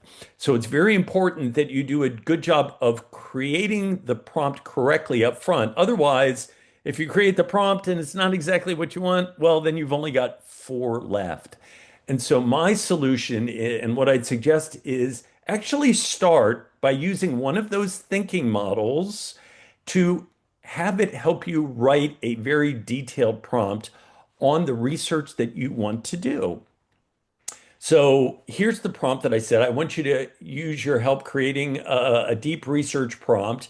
I'm interviewing with company X, and I give them the website, and I need to orient myself to the company history, their business model, products, their key competitors, anything else that would help me prepare for the interview. Create a detailed, deep research prompt. So I'm prompting to get it to write the prompt for me. So the next slide I'm going to show you is the prompt that it created. So take a look at this. Look how comprehensive the prompt is that it wrote for me. It's showing the persona at the top, and then it's breaking it down into the 13 different sections that it wants, the sources that it wants it to use. And now what I can do is I can copy this prompt, and I go to my search bar. I'm going to click the plus button, and I'm going to select deep research.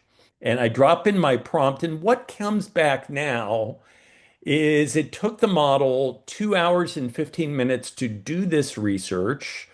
It's got the 13 sections. It's 27 pages long. So imagine preparing for an interview and you can tell it exactly the kind of things that you want to prepare. You can even give it the job description so it knows your functional area and it can go out and do research on the company from that perspective. It had 117 different citations. Imagine how long it would take you to go through 117 different citations that were out there. So very powerful. Again, if you're on the free version, you get 5 of these per month. If you're on the paid version, it's about 25 per month. So let's talk about resumes now. Getting the model to take a look at one document and compare it against a second document. Now we're going to use resumes and job descriptions here, but you can get it to compare lots of different things. It could be policies that you want it to compare if you're an HR person. It can be trend information, etc. So in this prompt, I want you to act as a corporate talent recruiter. I'm going to give you a resume and job description. I want you to compare the two and identify synergies and gaps that should be explored in the interview. Do you understand? So it's going to come back and say, yes, I do. I'm going to give it the resume. And here's what came back. It's given me the alignments on the left-hand side, but then the gaps that need to be explored. And so here's where you need to think about, all right, what's possibly going to pop up, knowing that everybody's using AI these days? What are going to be some of the gaps that are going to pop up on my resume? So I want to show you a process that I went through here. Many of you may be familiar with this tool called Job Scan, where you can drop in your resume, you can drop in a job description, and it's going to show you how close of a fit it is. So for this example, when I dropped in the resume and job description, the match was 39%, which was not really good. I'm not going to get very far with this resume. So what did I do? The first thing I did was a little fine tuning. I said, based on the job description, please identify the top 8 key headline words that I should include in my customized resume. Please list these in order of importance, right? So we know people are scanning things. We know that those headline words are at the top and are likely going to get scanned. Let's focus on those. And when I changed those and resubmitted the resume, suddenly my score jumped from 39 up to 51. So some good movement there. Next, I said, based on the job description, please suggest key experiences and achievements from my resume that I should highlight. So maybe you've got something that's sitting as bullet point number 4 that really needs to be moved to bullet point number 1 in your chronological resume. So I did that. Just by doing that, I'm now up to 60%. Based on the job descriptions, my strengths, any gaps, how should I customize my professional summary in less than 60 words? And important that I put in less than 60 words because if I didn't do that, it would probably write me 3 paragraphs. So you need to give it that constraint, whether it's 250 words, 60 words, etc. Now, here's a little tip. If you've got something that's on the second page of your resume, maybe it's some blue chip experience that you have that you want to make sure gets seen if someone is scanning, you can make sure that that gets pulled into your summary. So for me, I worked for Unilever, which is a blue chip company, but it's on the second page of my resume. So I want to make sure that that gets pulled forward. So you can add those kind of instructions in there. And doing that, I moved it to a 62. At the end of the day, by aligning my language, optimizing my keywords, optimizing my professional summary, I was able to move it from a 39% match up to a 73, which isn't perfect, but this wasn't a perfect job to begin with. And I really wanted to kind of test how far I could move the needle within the system. So some other ideas, we've given it 2 different documents and compared them. Let's have it take that comparison now and create something completely new.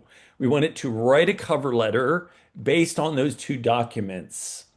So you're an executive recruiter, your task is to write a tailored cover letter, etc. Let's look at the section below. In purple, the tone is maintain a tone that is executive level, concise, confident, and human. Avoid cliches, filler, or restating the resume. Use a standard US business letter format with placeholders when the data is missing. So here's my output. And now you may be taking a look at this and say, you know what, that's either too long or too short. Here's the great thing about ChatGPT is you can ask it to change that length and it's going to extend it or shorten it and keep the most important points. If you don't like the voice, tone, and style, you can ask it to change it. If you need it to be more friendly and approachable, or you conversely, you need it to be, more professional and authoritative, you can ask it to adjust in that direction. But very, very importantly, you want to double check for errors, you want to tweak, and you want to personalize it. You want to make it feel like it's coming from your own voice. Now, when you've got models looking at 2 different documents and creating a third, there's a chance that it might not know which document to pull from. So, as an example, in one of my job descriptions, the job description asked for 10 years of experience, and I actually had 20 years of experience. And when it wrote the cover letter for me, it said I only had 10 years of experience, right? It kind of defaulted to the job description versus my resume. So that's the important reason for double checking it for errors and making those kind of corrections.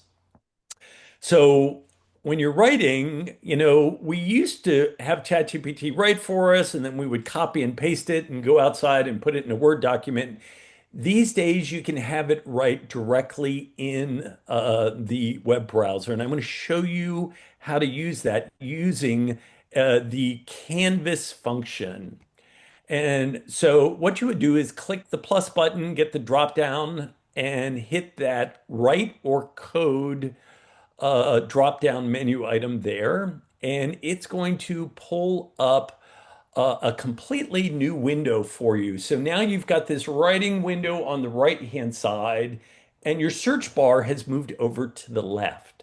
And so what I can do now is when it's created something for me, I can type directly into this area on the right. I could add a sentence, I could cut and paste a sentence away from there, or I could use some of the writing tools that it has for us down here in the lower right-hand side. So if I click on this, it brings up this menu and I can adjust the length.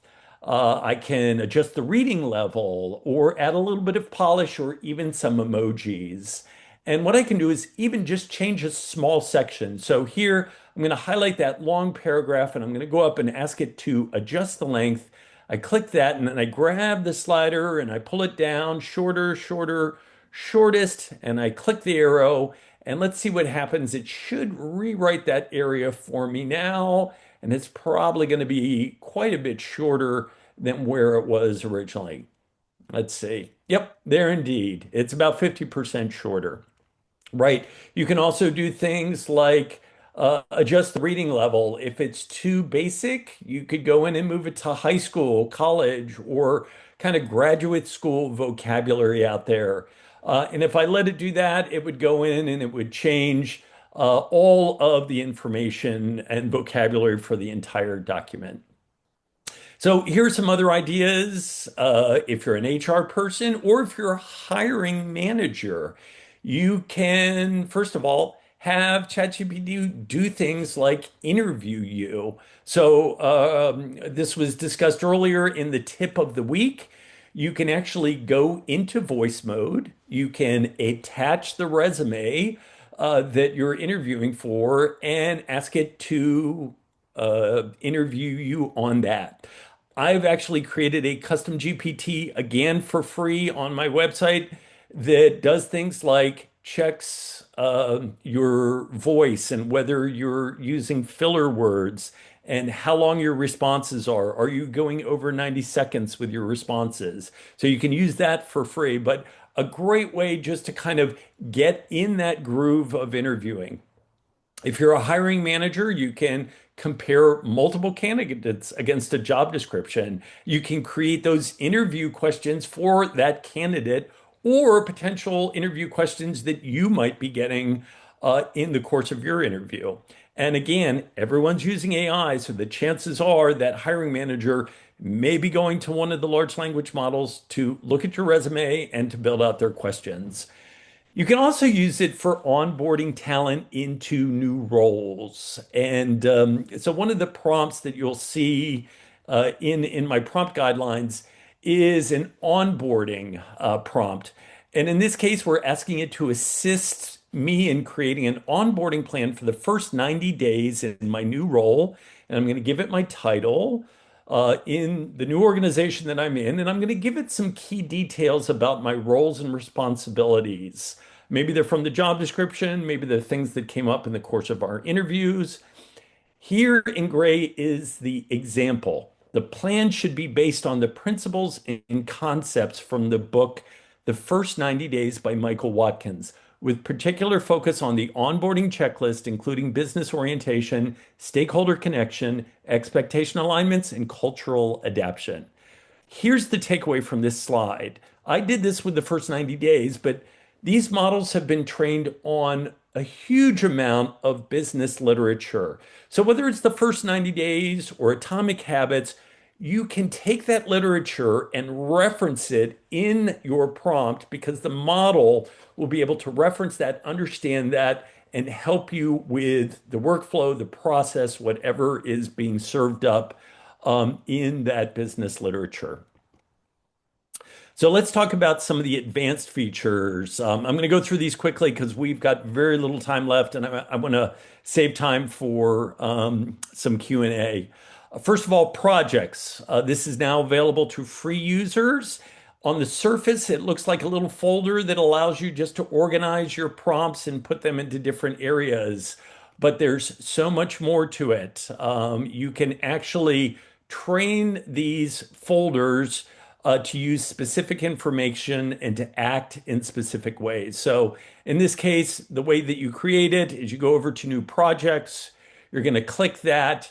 The first thing you're going to do is go up to that little cog window there, and you're going to decide whether this project can be accessed outside of the project across all of your chats or only within the project. The default is across all of ChatGPT. Next, you're going to name it. So you can pick whatever name you want. You can also do things like give it a color, a little icon. In this case, we're just going to use one of the sort of default ones here. So I'm going to create a writing prompt. We click this and we've created our first project, but we're not done yet. So what we're going to do next is we're going to add file folders to it. Let's see, what did I do here? I went a little too fast. Sorry about that. You have the ability to add these project folders. So in this case, I added project files on my different writing styles. And so if I click into these, I've got a general writing style, I've got personal text messages or LinkedIn posts or networking follow-up emails. And so I've created that, and then I create some custom instructions that tell the model that whenever I'm in this project, I want you to begin by asking, what writing style do I want to use? And then it's going to give me this numbered list that correspond to those writing styles. And so now I just go to this project, pick a writing style, and it's going to work in that writing style for me.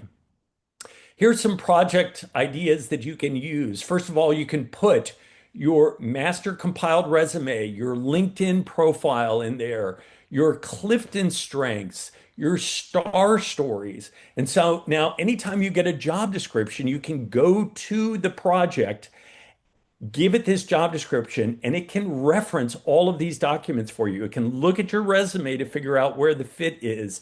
It can look at your LinkedIn profile to make sure that that's reflecting that. It can help you to access the star stories that fit with the job description that you have tagged in there, or even, what might be the Clifton strengths that I can leverage in this role. So that's something for you. Here's another way that I use it. I use it to help my network. So I've got a small group of people, say 10 or 15 people, that I want to help them every day.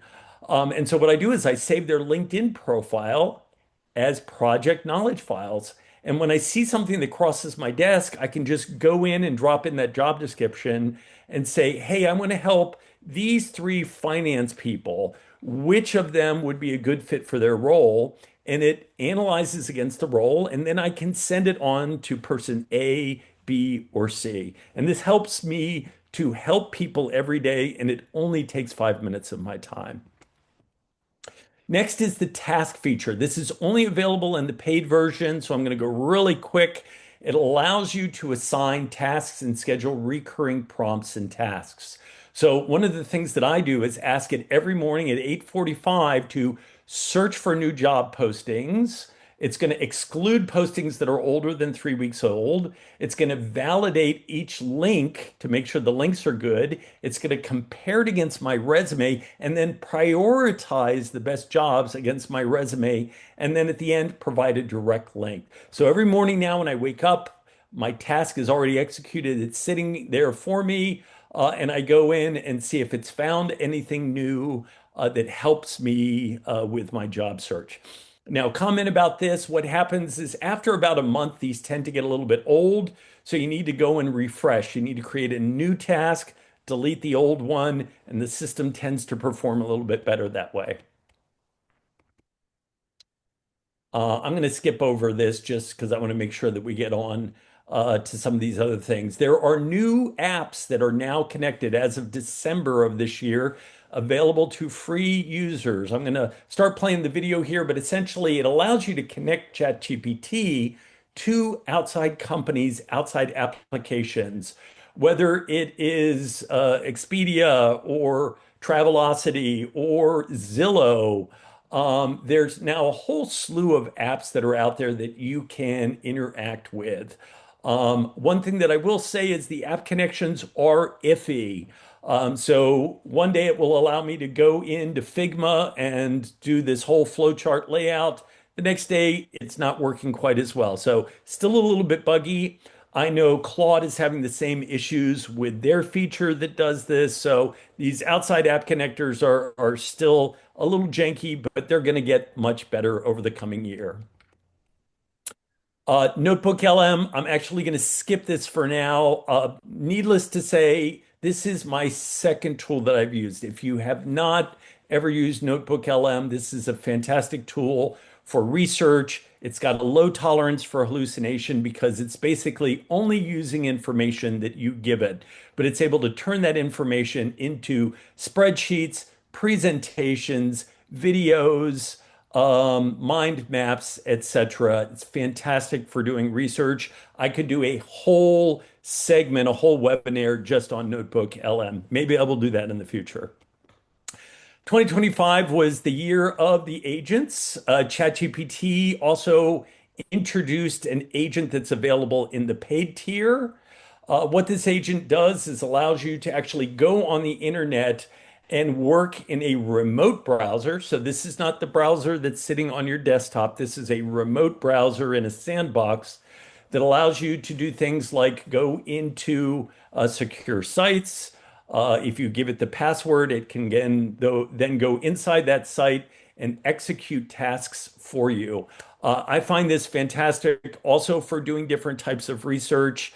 If I'm working with a client and I needed to go into Yelp and pull all the pricing for pizza restaurants in the McKinney area to find out how much a slice of pepperoni is, fantastic for doing that kind of stuff. Agents have been all of the buzz in 2025. There's been a lot of hype, some questions as to whether agents have delivered on that, but what makes them a little bit different from the large language models is essentially agency or autonomy, the ability to do things without requiring human passive interaction, right? They are active. So autonomy, they can achieve goals that you give them and they can do them on their own and understand the environment that they're working in. And in some cases, actually even learn along the way, optimize their workflows. And we've even moved into an era where we have what we call these multi-agent systems where there are teams of agents. Think of an agent that's an architect that is giving instructions to other agents that are builders that are out there. Some of the ways that AI is going to change in 2026. First of all, we're going to see the rise of omni models. So I talked about multimodal initially, the ability for these models to see and hear. That's going to continue to evolve. They're going to be able to really understand things like video. In fact, Google is already doing that now, where it's not just translating the text of the video, but it can look at the visuals that are in the video and extract what's going on. These models are going to be able to think in 3D and not just kind of two-dimensionally. And we're going to see some really advanced image reasoning along with that. Below that, generative interactive worlds, models where we can actually create virtual worlds out there. So if you're a fan of Star Trek and you like the holodeck, those kind of things are happening now. I have a demonstration, but we don't have time to show you that right now. But those kind of things are coming where you can just take an idea and turn it into a world and build that out. AI is moving into the physical world. So the Consumer Electronics Show was just last week or 2 weeks ago in Las Vegas. A lot of these reasoning models, large language models, are starting to be translated into robotics and into hardware. This is a trend that is going to continue this year. Along with at the bottom, very specialized agents that are being created for things like scientific discovery. So before we completely run out of time, folks, here is the link to everything that you saw today. When you go there, there's going to be a 4-question survey. Thank you for answering those questions.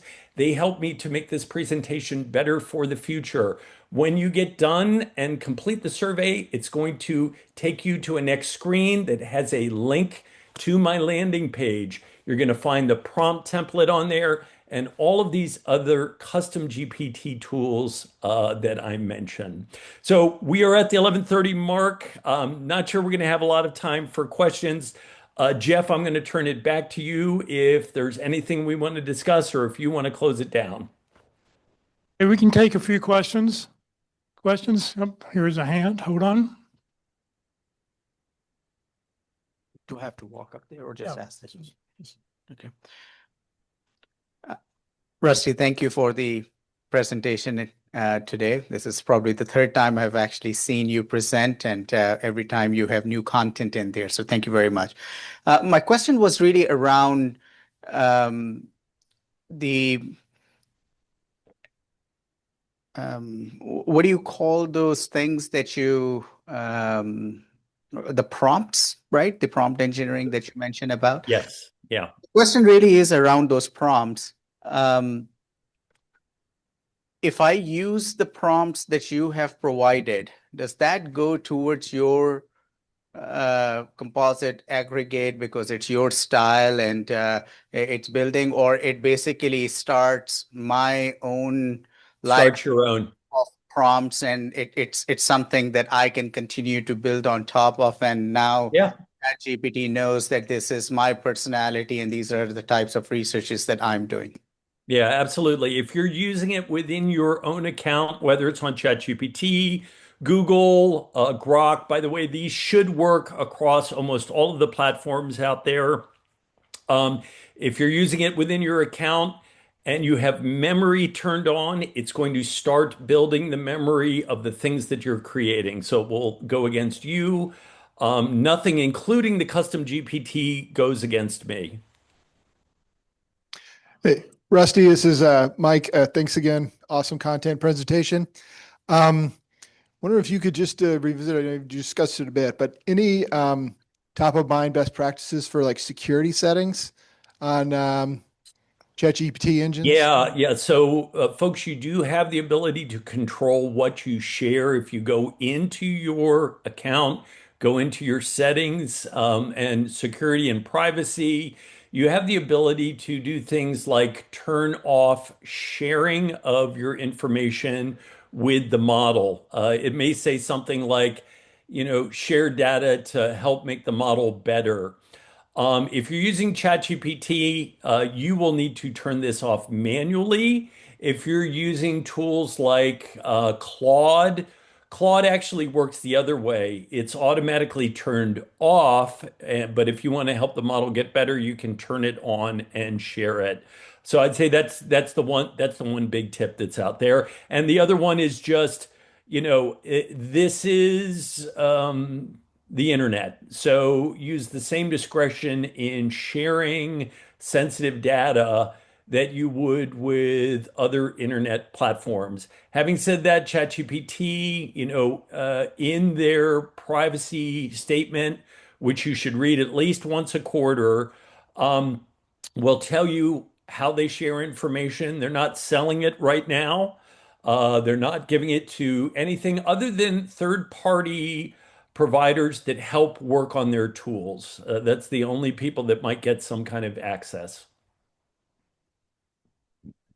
Hi, this is Phil. I haven't yet looked into ChatGPT. If I do, is there a tutorial built into it that'll actually let me have hands-on using it and it guiding me as to how to use it better? No, not built into ChatGPT, but truthfully, between YouTube and LinkedIn Learning, which you can access for free via your public library, or Udemy, which you can, again, access for free versus your public library, they're going to teach you the lot of the basics with their free courses. You're going to be able to watch people like me on YouTube for free. And you're going to be able to watch this presentation as many times as you'd like.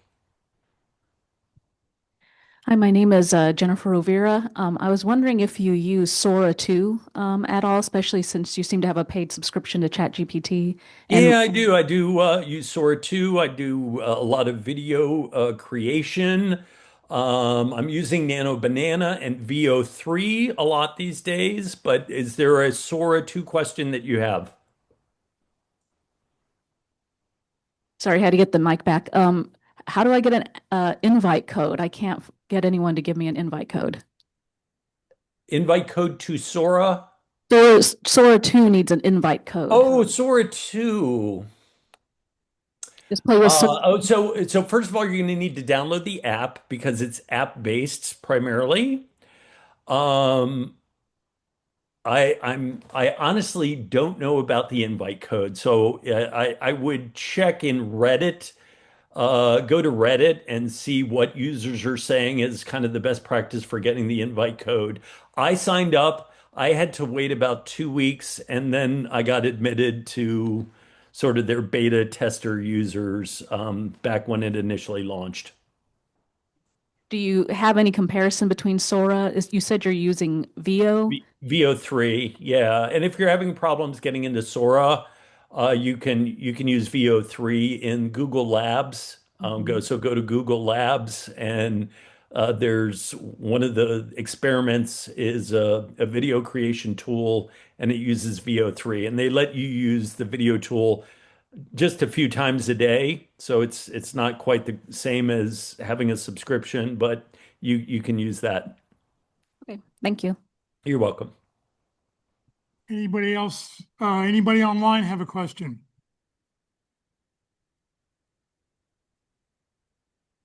Yes, I have a question. This is Chris Holmes.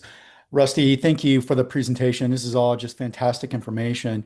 I was wondering if I've been reading a bit about how to construct prompts and really trying to get better responses through better prompting. And one of the some of the things I've been reading is actually using XML tags to drive better responses from the LLMs. I'm curious if you've used these and if you gotten better results as a result of using those.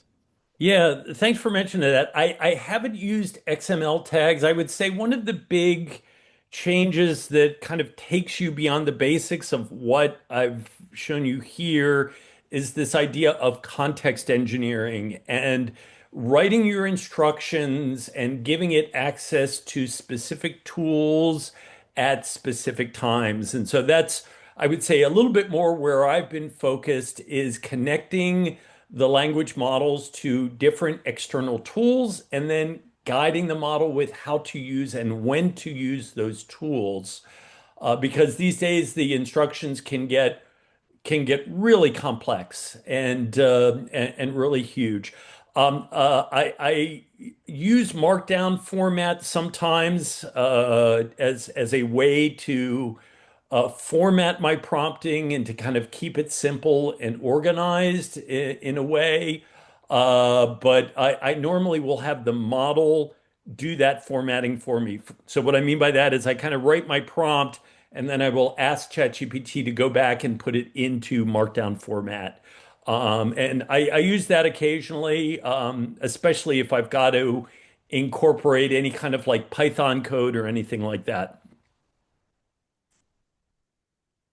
Hi, Rusty, Doris. Just real quick, are you okay with us sharing the link out to people who are not part of this group? Yeah, absolutely. Okay, great. Second Yep. question is, do you have a prompt on kind of organizing the whole job search thing? Like I've probably done 8 applications this week. I've talked to 18,000 people. I'm just trying to get more efficient with use of my time. And of course, what you've done here today is going to help do that. But just on the organization tool of the job search, is there anything you suggest?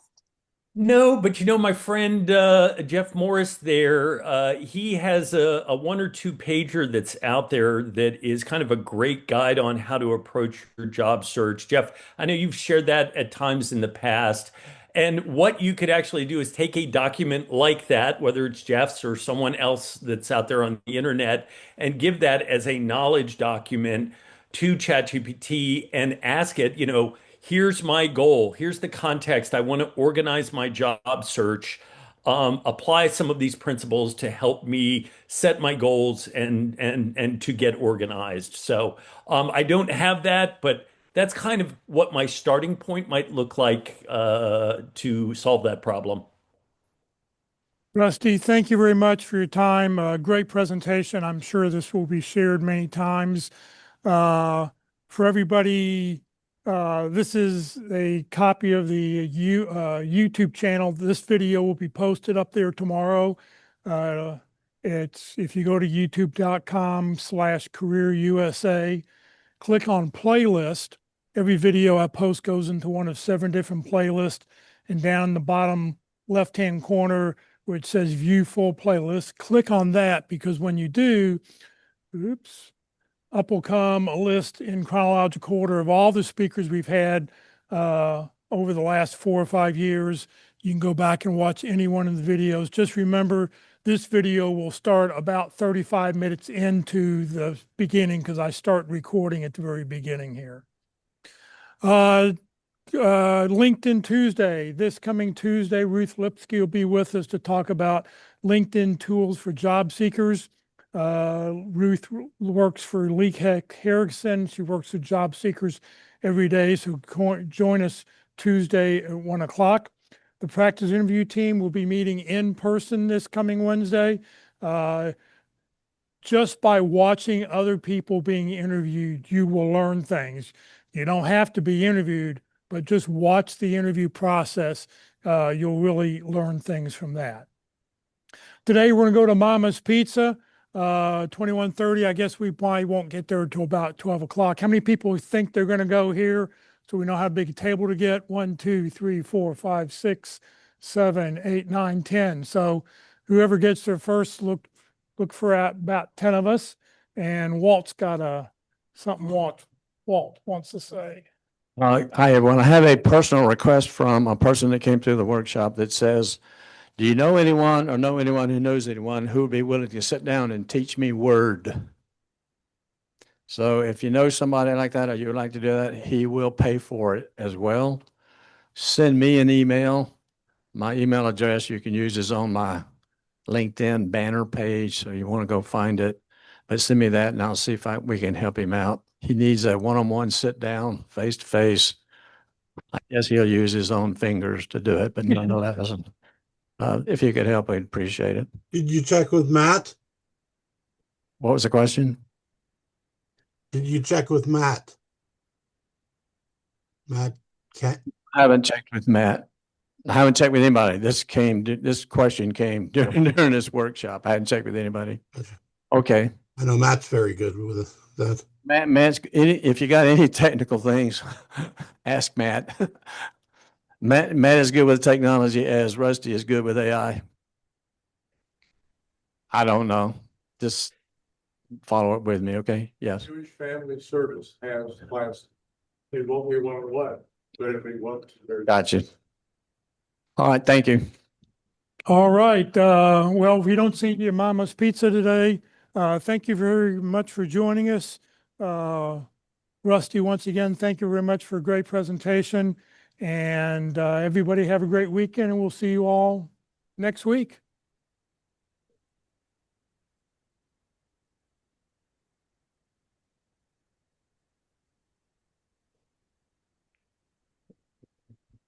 Mm-hmm.